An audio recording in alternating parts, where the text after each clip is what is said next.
Hello? Hello? Is this thing on? Apparently. Why am I mirrored? That's irritating.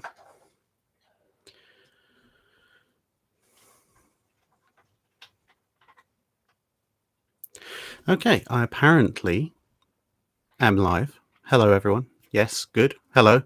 I have no idea why this thing's decided to mirror me. That's highly, highly irritating. How's the audio? I have been playing around with the audio settings and also the the sync. So hopefully it's all working. Yes, lots of greetings. I was say, just hoping the audio levels are all good. Excellent. Right. Well, hello, everybody. Welcome to the live stream. Oh, the camera's deciding to be a bit funny. Right. What does that mean? I have no idea what that means. I'm not going to touch anything because it's, yeah, if I touch anything, something will inevitably go wrong. And that would be bad. So I'll try not to do that. Raymond Leone asks, "How many ways can you insult Beatty in 1 minute?" That's going to be that'll be an interesting feat, I think. I'll come to that later, but for the first part, just briefly, whilst everybody is getting up to speed, and I decide whether or not I want to try and poke something to make the pictures go the right way around. But never mind. Yes, I framed the pictures. And they're no longer taped down to bits of cardboard. Thank goodness B&Q is now open. Yeah, I got proper frames for them and proper mounting hooks, so they shouldn't, hopefully, fall. If they do, these are glass fronted picture frames. They weigh a fair bit. So if they do, there will probably be a very loud crash, possibly some live on-air swearing, and maybe some blood. So we'll try not to have that happen. If these two drop, that's not so much of a problem. They're quite light. Anyway, yeah. While everyone's getting up to speed, I was just going to have a brief talk about tactics. There are Japanese tactics in the Russo-Japanese War going on to World War II. Someone asked me for a brief summary of those. And also, apparently, I've been asked to say hello to somebody called Claire. So, hello, Claire, wherever you are out there. I hope that's not quite the lethal surprise to you that it might otherwise have been, but yes. Anyway, Russo-Japanese War tactics. The question that I was asked was just basically a very quick one of how did they change from Tsushima to World War II? And the main element of their fleet tactics, to be honest, still focusing on decisive battle, but if you look at the exact way that they were planning on fighting things, there is actually quite a substantial change. So if you look at Tsushima, the main objective is to get the big battle line of pre-dreadnoughts and armored cruisers into play as soon as possible, obviously ideally crossing the enemy's T, and then the cruiser squadrons, the sort of protected cruisers, secondary, etc., secondary armored cruisers, the idea was that they would kind of come in a big pincer movement, but that would be secondary to the primary battle line engagement. The idea was to pin the enemy's attention in place with your big, heavily armored ships, and then once they were engaged, your smaller ships would come in from the sides and help finish it off with rapid-fire guns, because they understood that if you sent the smaller ships in first, a 12-inch shell from a pre-dreadnought battleship could quite easily send one of those packing, if not to the bottom, fairly easily. So you wanted to avoid that, whereas by the time you look at the Japanese fleet's plans for battle line engagement in the Second World War, obviously there's the whole aircraft carrier thing, which is separate, but for their actual decisive battle, the roles almost switched entirely around. Now the battleships are the ones that are hanging back, and you've got your air attacks doing your attrition, but once it comes to within sort of the last 12 hours or so before the decisive battle, it's actually the cruisers and the destroyers that are going in first now to use their long lances to try and pick off, damage, etc., otherwise degrade the American battle line. And once that is accomplished, then the battleships go in, because the Japanese obviously understand that, okay, they're outnumbered to a certain degree in the Russo-Japanese war, but they're relatively confident that quality-wise, and for various other factors, they can probably kind of do a one-on-one matchup with a Russian battle line. Whereas by the time you get to the planning for the World War II or the Pacific War, the Japanese are very conscious of the fact that whilst they might believe that their individual ships might be slightly superior, and of course that is their belief, apart from obviously the Yamatos, they're aware that the gap is nowhere near as large, and they're also aware that they are going to be outnumbered unless they can reduce the Japanese battle line pretty darn quick. So they have to use their lighter ships at night to try and get that in the first place. Steve Martiniutson asks, can we pretend Vanguard had 8 18-inch guns versus Yamato for a quick 1v1? If Vanguard, as designed, as its hull was designed, to be given 8 18-inch guns, kind of, I suppose, kind of like Thunderer and World of Warships, I deeply suspect it would have had some stability issues, which would have made a fight against Yamato it probably would have been more consistent a case of Yamato sails into rough seas, Vanguard sails into rough seas, Vanguard reestablishes the new normal as upside down, Yamato runs away laughing. Yeah, you would have to seriously upsize the hull of Vanguard for it to be able to fit some 18-inch guns. At which point you're basically recreating Thunderer from World of Warships, ironically enough.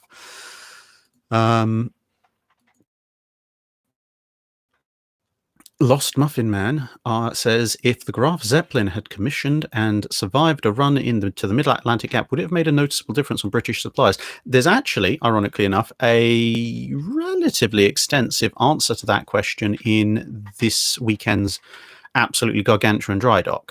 Oh, hang on a second.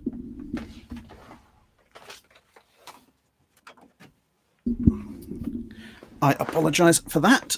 Unfortunately, because my computer monitor is actually a repurposed 42-inch TV screen, it believes, because it has no TV signal, that it is just on, and then occasionally will try and switch itself off to save power. So I just had to inform it that no, in fact, please remain on, because that would be distressing otherwise. Anyway, now back to the Graf Zeppelin. Yes, in this weekend's Mammoth Drydock, there's a fairly extensive answer to the Graf Zeppelin question, and effectively what it comes down to is that, yes, there are, in theory, ways in which it could actually have a fairly substantial impact on the British convoys in the mid-Atlantic. However, it's one of these very open-ended questions, because you can take a kind of a scenario and go, right, well, this is what the convoys were like.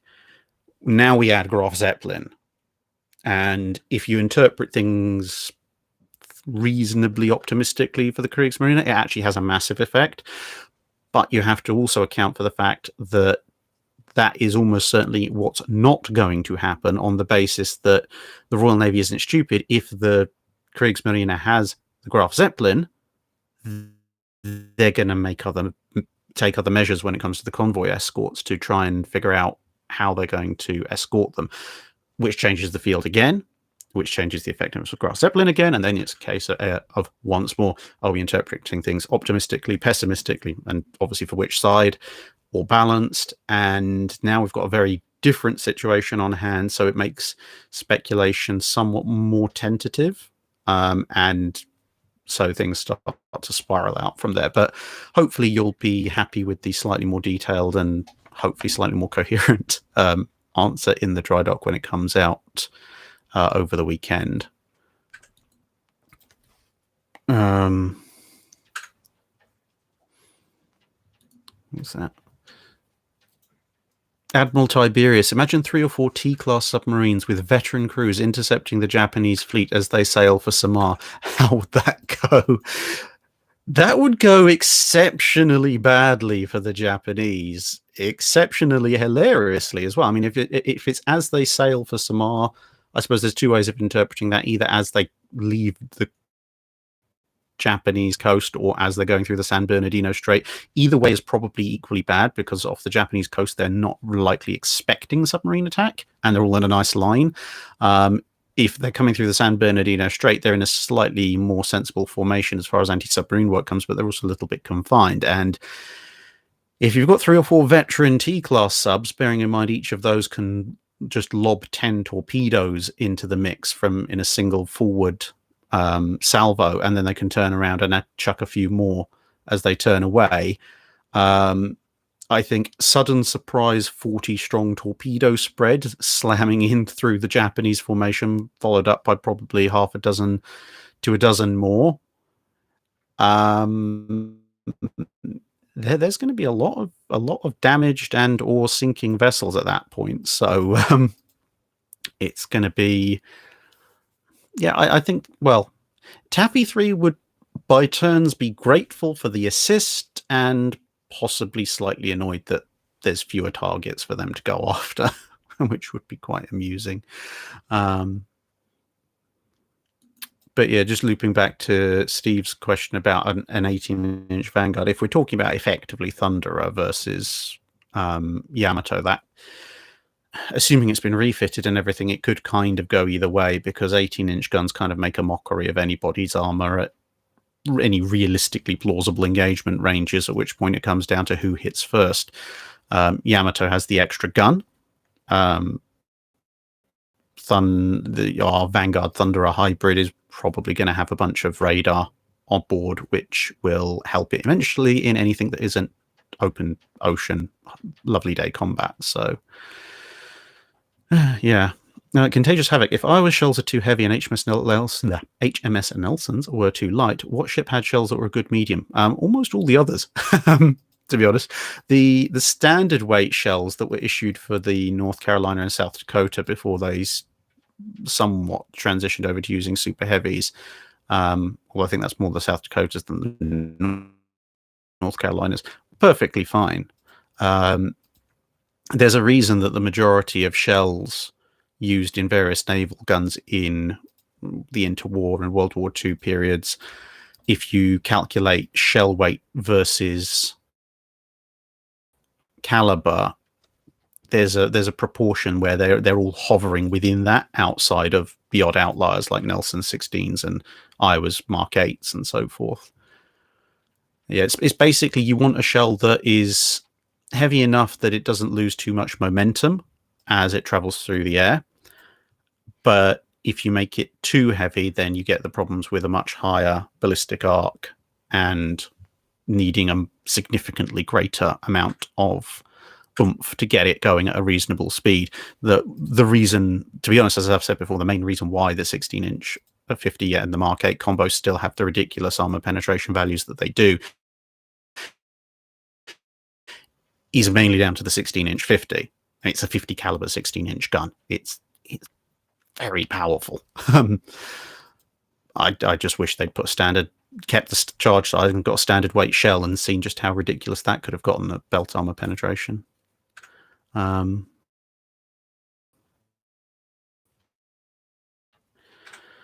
Press play music. A World War I requests the 1916 what Zeppelin bombing of Loughborough, Scarborough, and what happened, and likely theories.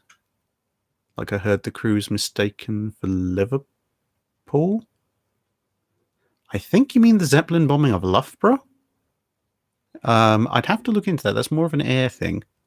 Drop me a line in Discord or via email so I can come back to you with more details on that, because yeah, Zeppelins may be the airships of the sky, maybe the ships of the skies, but I don't look into them quite as much. David Stolter, alternate history question. Instead of World War II, could the United Fleets of Europe have defeated the Royal Navy? Good question. Let me think about that for a second. In 1939, no, because in 1939, the United Fleets of Europe, capital ship-wise, consist of a couple of refitted Italian World War I era battleships, Dunkirk, Strasbourg, if you want to call them battleships, maybe I think more along the lines of battle cruisers, and what's left of the Britannia class. Enough said about them, and just about the Scharnhorsts. So, and no aircraft carriers. Well, you've got Bern. And the trend kind of just goes on that way. I mean, heavy cruiser, light cruiser, heavy cruiser wise, they're probably in a little bit of a better shape. But in terms of just sheer capital ships, there's not a lot. The couple of the Italian refits are still refitting. The Littorios aren't complete. The Richelieus aren't complete, or Richelieus aren't complete, and neither are the Bismarcks. I mean, assuming everybody joins up together and you get to 1941 and you now have 2 Littorios, 2 Richelieus, and 2 Bismarcks, that does change things quite a bit. But then the Royal Navy then gets a bunch of King George V. So yeah, it would depend very greatly on exactly when this war breaks out, because as I say, 1939, they don't have the capital ships, they don't have the carriers,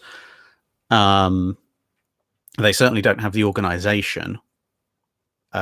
It starts to look a little bit more favorable to them the further along in time you go, but how far along do you take it?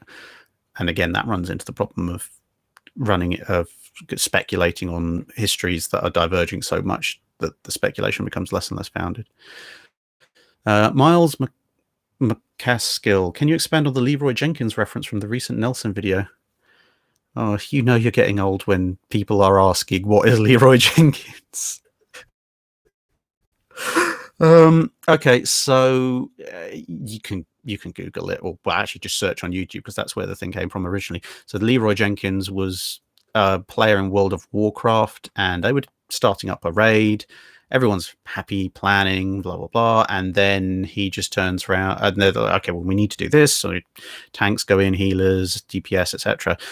And instead of going with all the planning side of things, this guy just screams into the mic, Leroy Jenkins, and charges off into the boss or whatever, and probably gets horribly murdered. And don't think the video ever goes that far. So yeah, it kind of became a watchword for, stuff planning, stuff, conservative tactics, just charge all in. Headlong. Evan Hurst, I'm curious, despite it not being World War II, are you familiar with the Baltimore Clipper Chasseur? She was a thorn in the Brit side in 1814. I promised it's not why I ask. I'm not familiar with the Chasseur specifically. I do know about the Baltimore Clippers and the various issues that they caused at points for the British, both in terms of being blockade runners and being irritating privateers. But no, not the Chasseur as a specific vessel.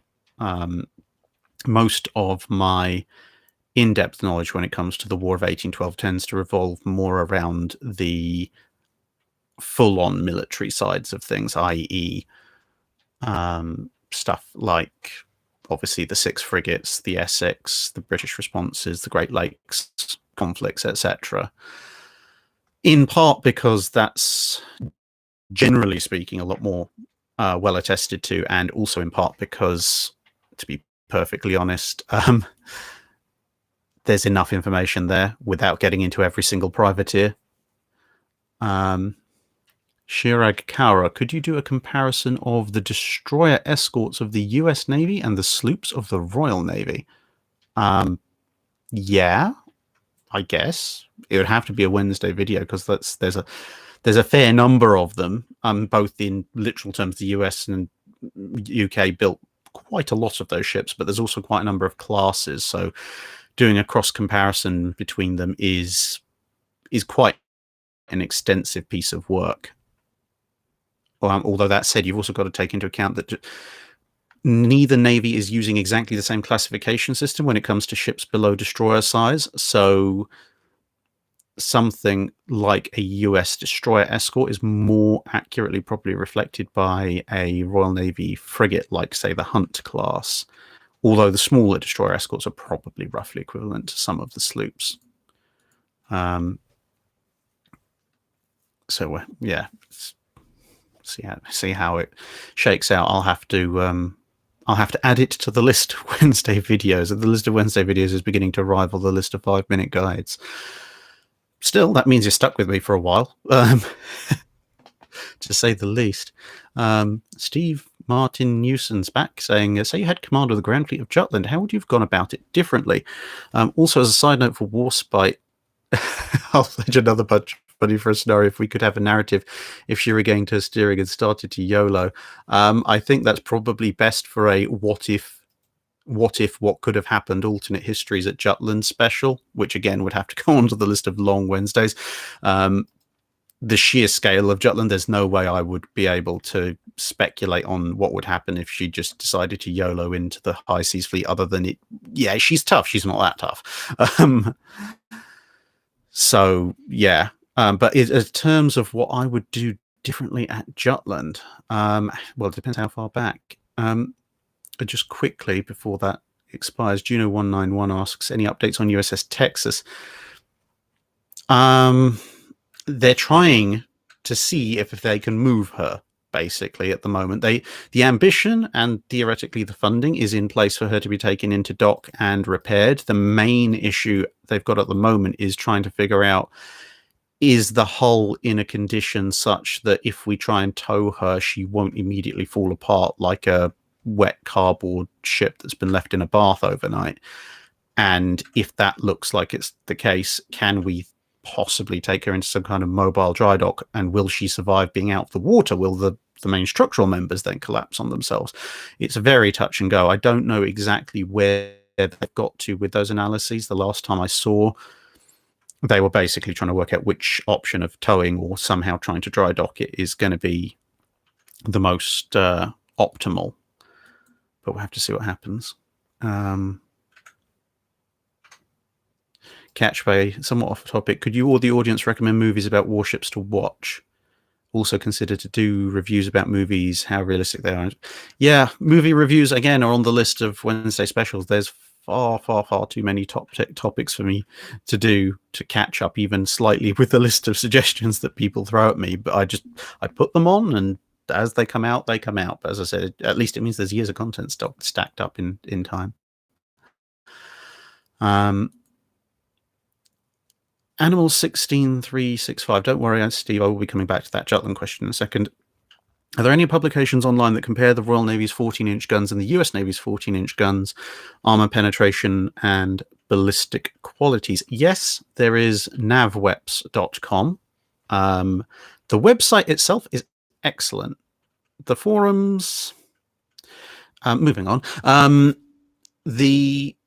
The website itself is absolutely excellent. It's pretty much a go-to reference if you don't happen to own stacks and stacks and stacks of books. And even if you do, to be honest, it's still a pretty good go-to reference, because the site owners, using the face-hard computation program developed by Nathan Oken, have managed to put up some really massive data tables showing various penetration values against various types of armor, various thicknesses, etc., and using various guns. So I definitely suggest going there as a start.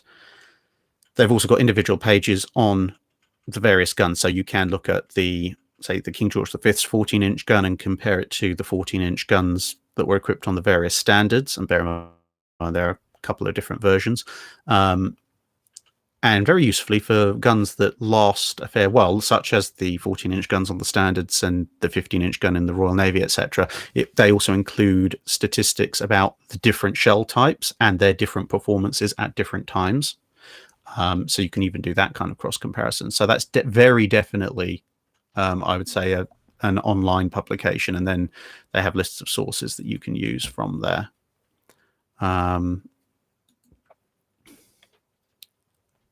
Admiral Tiberius says they started removing the lighter guns from the Texas in the last few days, and they're welding patches to her bottom. Steady but slow progress. That sounds like pretty good news, actually, because if they're welding patches to the bottom, then it sounds like they've determined that the structure, the actual frames of the ship, are probably strong enough to survive towing. It's just the actual hull, the plates that keep the water out that are the problem, which in and of itself is a fairly serious problem, but that's why she needs dry docking in the first place. So hopefully that's good. If you were to make Chain Gun 1701, if you were to make an HMS Warrior-like ship, how would it affect her speed if you had a Leander-class cruiser to reverse engineer ahead of time?